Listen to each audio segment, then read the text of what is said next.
the city, they had no limit, no cap on licenses, but now the Palm Springs issues a temporary ban on new cannabis dispensaries while it considers changes. That's right. The Palm Springs City Council voted unanimously on Thursday night to enact a temporary ban on new cannabis dispensaries. However, the council members did not yet seem to be on the same page about what, if any, long-term steps to take to address a industry that some of them say has become oversaturated and is on the decline. The moratorium, which was pitched as a way to give the council time to consider its options without letting more businesses open under the existing rules, will be in effect for the 45 days. However, the council will consider extending it at its next meeting on November 9th. A report provided to the council ahead of Thursday's meeting stated that cannabis tax revenues dropped for the second straight fiscal year in Palm Springs and have also been dropping in cities across the valley. The average amount of sales generated per dispensary has also been dropping in the city, which reported having 28 operating dispensaries in January. The council also discussed the several recommendations made by city staff ahead of the meeting about ways to manage the cannabis industry. Those recommendations included capping the number of dispensaries at 15, prohibiting the sale or transfer of existing cannabis permits, and cutting in half the existing cannabis taxes, which are among the highest in the Coachella Valley. While the council didn't make any decisions beyond implementing the moratorium, council members Jeffrey Bernstein and Lisa Middleton appeared to generally favor taking a more aggressive steps towards managing the cannabis industry and limit the number of dispensaries. Mayor Grace Gerner and councilmember Ron DeHardy generally voiced more uncertainty or skepticism about doing so. The fifth council member, Christy Holstage, recused herself from the decision, as she typically does on this topic because her spouse, Palm Springs real estate agent Adam Gilbert, has business ties to the cannabis industry. And Bernstein said he supports a cap because the allure of cannabis has led longtime businesses to lose their leases and landlords to raise their rents in areas popular with cannabis retailers, only for the dispensaries to eventually close. He also said that by letting cannabis businesses proliferate so much, the city has hurt an industry still in its infancy rather than helping it. In a quote, he says, "I would rather help," he said. Middleton agreed with Bernstein and was also concerned about the industry's impact on the real estate market, especially in what she sees as the likely event that many of the existing dispensaries don't make it. However, she said that while cannabis taxes are higher in the city than surrounding ones, she believes oversaturation is ailing the industry more than overtaxation. She said that she was open to cutting taxes but concerned about the hit to city revenues. In a quote, "What we're seeing is city after city trying to cut their taxes significantly in order to save an industry that is just simply overpopulated with distribution points," she said. DeHardy said he did not understand the rationale for one of the proposals, which would anyone from owning, which I don't, they missed a word in this apparently.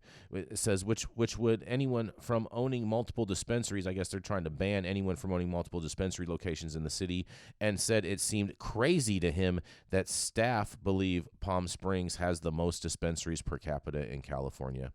Garner, meanwhile, said that if Palm Springs does cap the number of dispensaries, the law should be written to ensure it maintains a variety of cannabis retail businesses, including lounges where people can consume on site. She said that's important given that a large part of Palm Springs cannabis market is made up of tourists. She also said any consideration of instituting a cap must take into account not only the city's population, but the number of tourists, and suggested that staff provide the council with data on the impact of retail cannabis tax reductions in neighboring cities.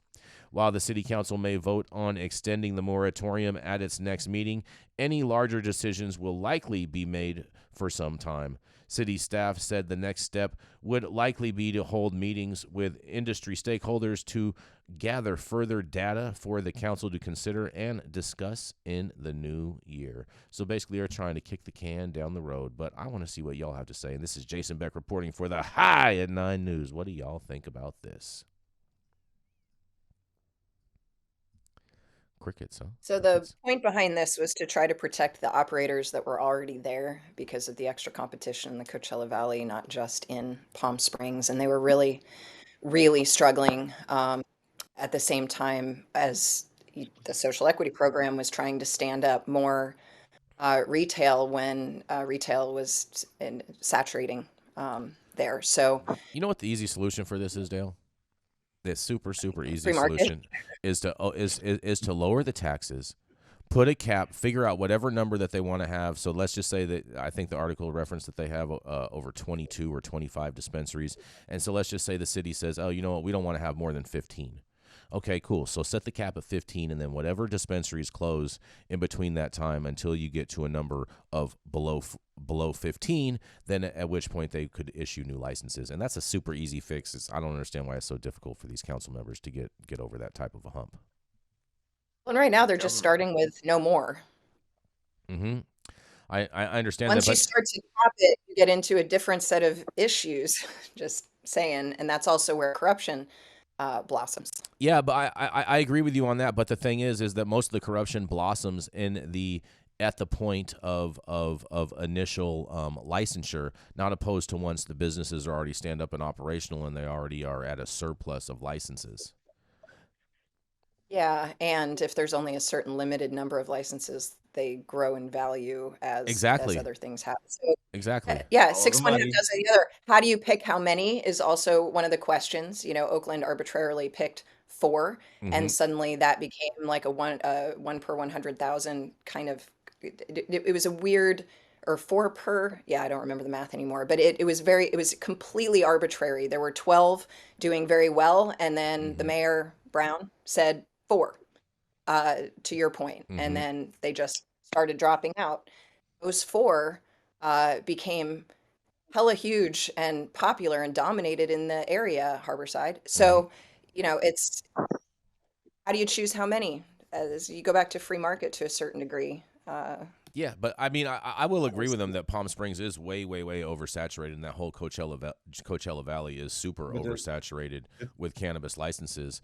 And it would be awesome if Palm Springs could work out some deal with other municipalities that don't have that basically don't have any licenses to migrate some of their licenses into other municipalities with some type of political trade off or something. I think that would be the best thing I'm for the laughing city. because they can't even get their shit together in their own city, never mind go negotiate with another city. They can't even figure out how to pay each other taxes from sales that happen in each other's localities. Maybe one of So these cities wants some of just their to palm come back trees to or your something. reality real quick. Sorry, I hate does to be Jason, does Palm Springs have a limit on how many liquor stores are there? A great limit. question. Or pharmacies.